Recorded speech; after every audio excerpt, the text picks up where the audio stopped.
السلام علیکم دوستو، میں ہوں شماس کیانی اور آپ دیکھ رہے ہیں میرا یوٹیوب چینل۔ دوستو، تابوت سکینہ اور ہیکل سلیمانی یہ دونوں یہودیوں اور عیسائیوں کے لیے اس زمین پر انتہائی مقدس ترین چیزیں ہیں۔ یہودیوں کی مقدس کتاب تالمود کے مطابق دنیا کا یہ فیض 6000 سالوں پر محیط ہے۔ یہودی سال ستمبر میں شروع ہوتا ہے اور 21 ستمبر 2017 کو یہودیوں کے کیلنڈر نے 5778 سال بھی پورے کر لیے ہیں۔ اور یوں یہودی عقیدے کے مطابق دنیا کے خاتمے میں اب صرف 222 سال باقی ہیں۔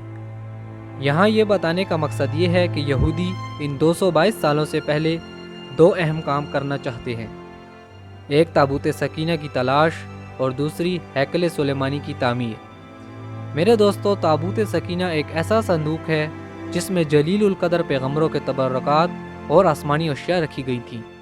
تابوت سکینہ دراصل حضرت آدم علیہ السلام سے ہوتا ہوا حضرت سلیمان علیہ السلام تک پہنچا، اس لیے اس صندوق میں حضرت آدم علیہ السلام سے لے کر حضرت موسیٰ علیہ السلام تک کے تبرکات محفوظ تھے۔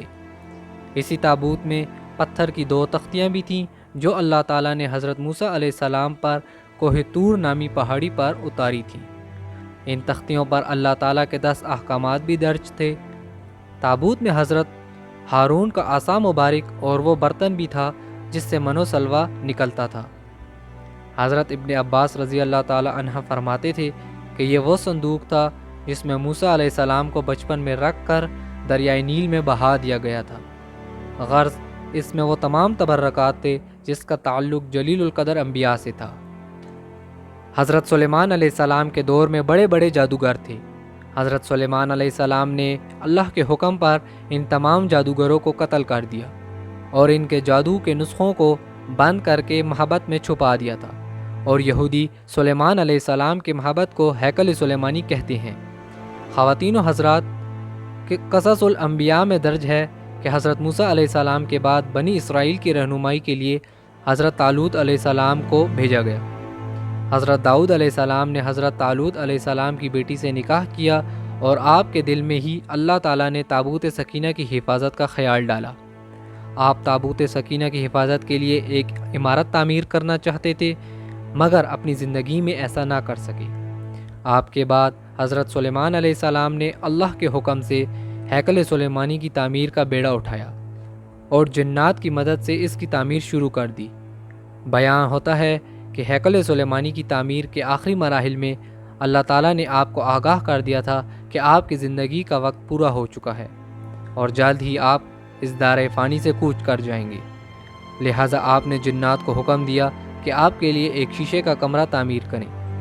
کمرے کی تعمیر مکمل ہونے پر آپ اس میں چلے گئے اور اپنی لاٹھی کے سہارے اس میں کھڑے ہو گئے تاکہ موت واقع ہونے پر آپ کا جسم مبارک زمین پر نہ گرے اور جنات یہی سمجھیں کہ آپ زندہ ہیں اور ہیکل سلیمانی کی تعمیر جاری رکھیں۔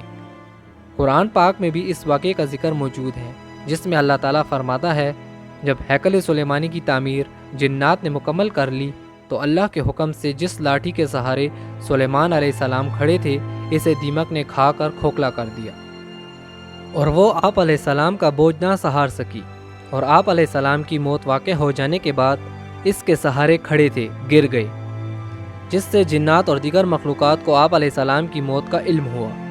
دوستو، ہیکل سلیمانی میں ایک کمرہ نما عمارت بھی بنائی گئی تھی جسے قدس کا نام دیا گیا۔ وہاں پردے کے پیچھے ایک محراب تھا جس میں تابوت سکینہ کو رکھا گیا تھا۔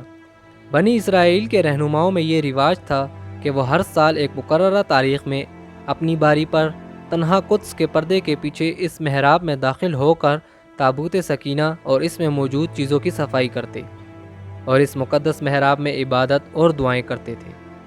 یہی وہ محراب ہے جہاں حضرت زکریا علیہ السلام کو اللہ تعالیٰ نے حضرت یحییٰ علیہ السلام کی صورت میں نیک فرزند کے بڑھاپے میں خوشخبری دی تھی، اور یہی نہیں بلکہ بنی اسرائیل کے علاوہ مسلمانوں کا بھی قبلہ اول رہا ہے۔ لیکن مدینہ کی مسجد قبلتائی میں امامت کرواتے ہوئے حضور صلی اللہ علیہ وآلہ وسلم کو حکم ہوا کہ آپ اپنا رخ کعبہ شریف کی طرف کر لیں۔ معزز خواتین و حضرات، تاریخ کی کتابوں میں آتا ہے کہ تابوت سکینہ ہیکل سلیمانی میں القدس کے اندر اہل بابل کے حملے تک محفوظ رہا۔ بعض روایات میں یہ بھی ہے کہ اہل بابل اسے اپنے ساتھ لے گئے،